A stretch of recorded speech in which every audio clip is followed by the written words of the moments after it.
Nasa state of calamity na ang buong probinsya ng Cavite, bunsod pa rin ang pinsalang iniwan ng habagat. Kabilang po sa pinakaapektado ang Bacoor, Cavite, kung saan nalubog ang ilang kalsada. Pinasok ng tubig ang mga bahay at establishmento ay nagsarado muna. Nawalan din ng kuryente sa ilang mga barangay. Sa Noveleta naman, gutter level ang baha sa ilang barangay kaya may mga pamilya pa rin nananatili hanggang sa ngayon sa mga evacuation center. Halos ganyan din po ang sitwasyon sa Imus City.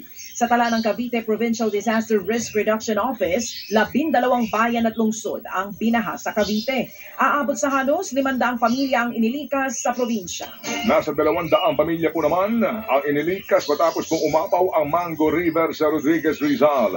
Umupal po ang baha sa ilang barangay sa lugar gaya po na lamang sa barangay Manggahan. Naiwan po ang makapal na putik kaya po paglilinis ngayon ang inaatupag ng mga taga doon. Ay kantina mo naman ng mga visuals ito, baby girl.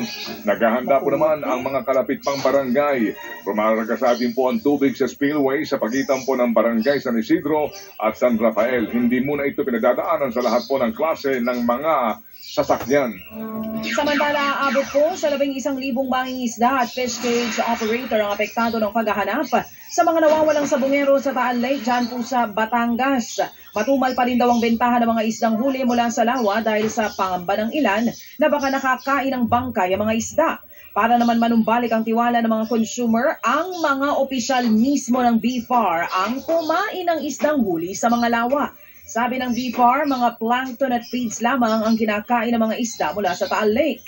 Sa ngayon, may inilatag na tulong pinansyal ang provincial government para sa mga mangingisda at fish cage operator.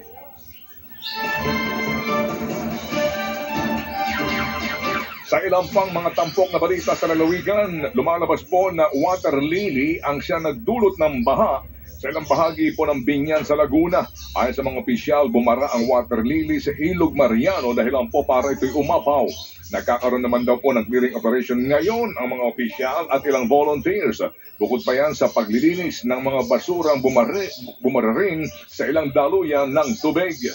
Mahigit isang taon na raw na binabaha ang barangay May Sulaw, dyan naman po yan sa Kalumpit sa Bulacan. Gumagamit na ng bangkang ilang residente para lamang madaanan ng kalsada. Ayon sa mga opisyal, madalas na nalulubog ang maraming lugar sa Bulacan dahil nga sa high tide.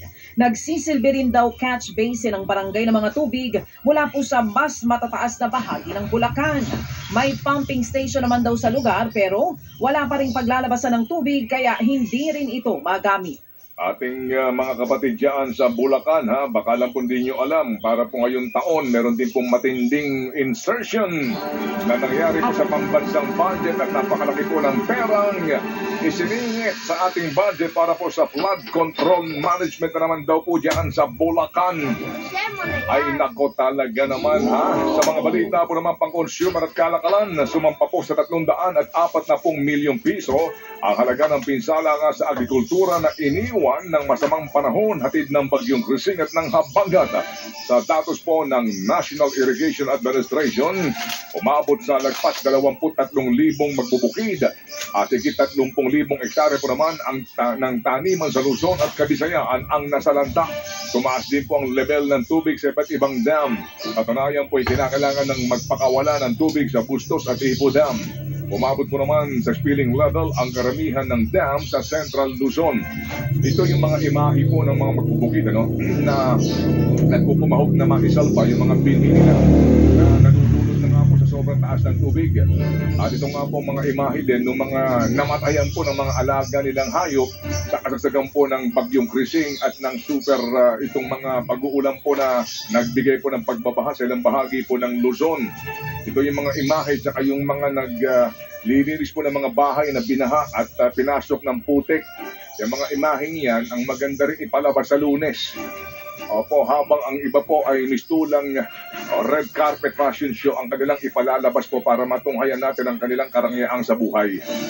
Samantala mga kapatid, sa iba pang mga balita, tapos na po ang bilateral meeting sa pagitan ni US President Donald Trump at Pangulong Bongbong Marcos Jr. sa Amerika. Nagpunta po ang Pangulo sa Washington DC para makipagkasundo para sa panibagong trade deal. Bumiyahe pa yung Pangulo tapos 1% lang ang nabawas. Tapos zero tariff yung produkto ng Amerika. Sa ulo Meron naman daw mga ilang pang Laki mga magkano yung ginastos sa biyahe. Meron naman Tapos, daw mga iba pang benepisyo. sige, pero kasi from 20, 19%, yun na yun? Zero tariff yung Amerika. Ito na nga mga kapatid, inanunsyo po ni Trump na tagumpay ang usapan sa pagitan po ng dalawang bansa. Kaya't imbis na 20% tariff, ang ipapataw po sa mga produktong Pinoy na inaangkat ng Amerika ay 19% na lamang na buwis ang kailangang bayaran ng mga importer.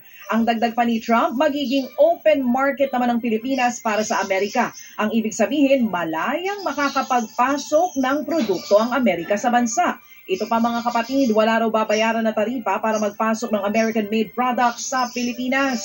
Wala pa namang sagot ang Malacanang sa anunsyong ito.